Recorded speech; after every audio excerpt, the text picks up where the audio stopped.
we're chatting to Pet Botha from the Dare to Dream Racing Stables about his runners at Hollywood Bets Kenilworth on Tuesday the 5th of March. Pet, thanks ever so much for your time. Busy day for you on Tuesday, starting out in race 1, the 1,000-metre juvenile plate for fillies. It's got that nice 100,000 BSA bonus, so all to run for there. You are saddling Fleur de Ville, a 2-year-old talk of the town. So this is going to be her debut run. She's got Keen and Stain on board, draw 4 and 57 kilos. What can you tell us about her? Look, she hasn't galloped or anything. You know, her work at home has been quite nice. She's improved a lot over the last few weeks. And really, we're just hoping that she can surprise us and maybe run into the money. But she is going to be green on debut, more than likely jump a little bit slow.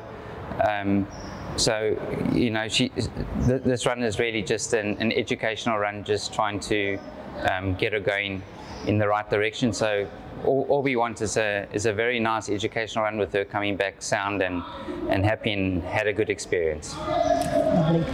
Race 5, 1,800-metre open maiden for fillies and mares. You're saddling 2 here, Princess Rhea, 3-year-old Heavenly Blue filly. She's mostly been tried over shorter, so you're putting her out over 18 here. She's got Xavier Carstens on board, the 5 draw, 51.5, and then just plus that extra half for Xavier. How's she working at the moment? She's working very well. She's been a bit of a disappointment. You know, when she started off, we thought that she was going to be decent, and you know, she just let us down a little bit. But I realized that I'd made a mistake with her and had just gone too far too soon. So, you know, that was the reason why we brought her back to the sprint races, just to try and build her, get her stronger. This distance is going to be much better suited to her. And on work, she'll run a big race, but you know, on paper, it says otherwise. So we're going to have to just wait and see how she performs. I'm hoping that she can bring her track work to the course. If she does, she should be in the money. But you know, unfortunately, horses just sometimes show you so much here and on the track they don't deliver. So just hoping that now that she's a little bit stronger, that she can maybe do something. And then she's joined by stablemate Sansa Stark, 3-year-old Erupt filly.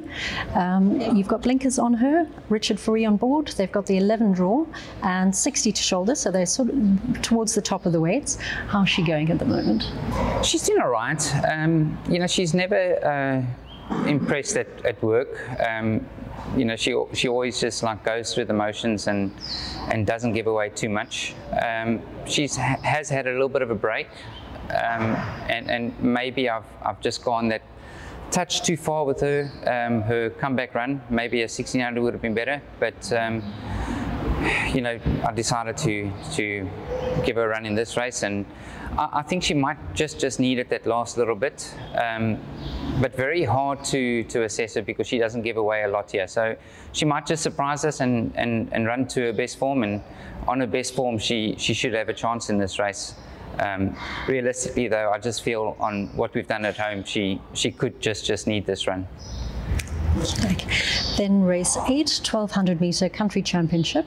You're selling Radicchio, 4-year-old Flower Alley gelding, out of a Kildonian mare, which is quite a nice pedigree. Sean Veal on board, 3 draw, 55.5. Wasn't too far off them last time out. What are you looking for from him on Tuesday?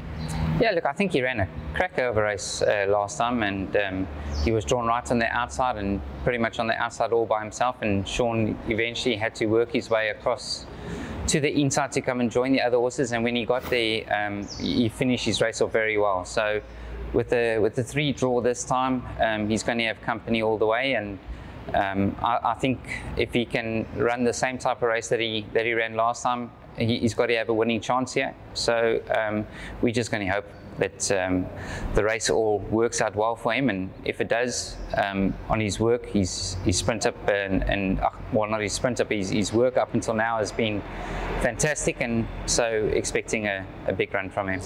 And then race 9, the 1200 metre class 5 for fillies and mares. You're saddling Beneath the Moon, a 4-year-old United States filly out of a rich man's gold mare. She's got the 6 draw, keen and staying on board, and 57 to shoulder. She seems to be happier over the slightly shorter trips, so you must be looking forward to this outing for her on Tuesday. Yeah, I had a choice of 2 races.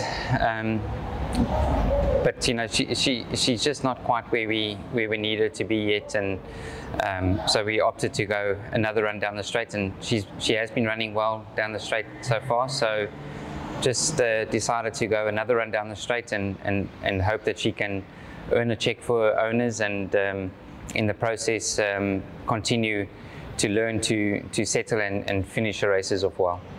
Super. And then you're closing off in race 10, the 1000 metre class 4 for fillies and mares.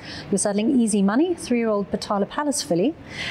She's carrying 53.5, so a nice galloping weight, keen and staying on board, and the 7 draw.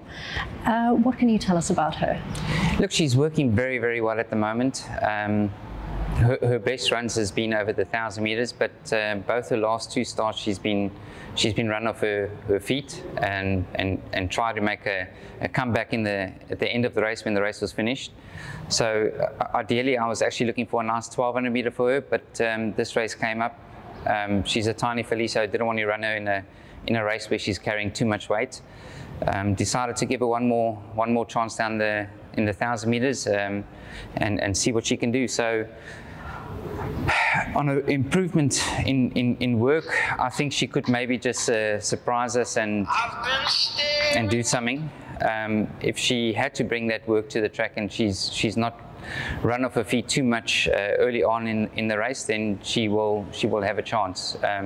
We just got to hope that she can get out those gates quick and be a part of the race.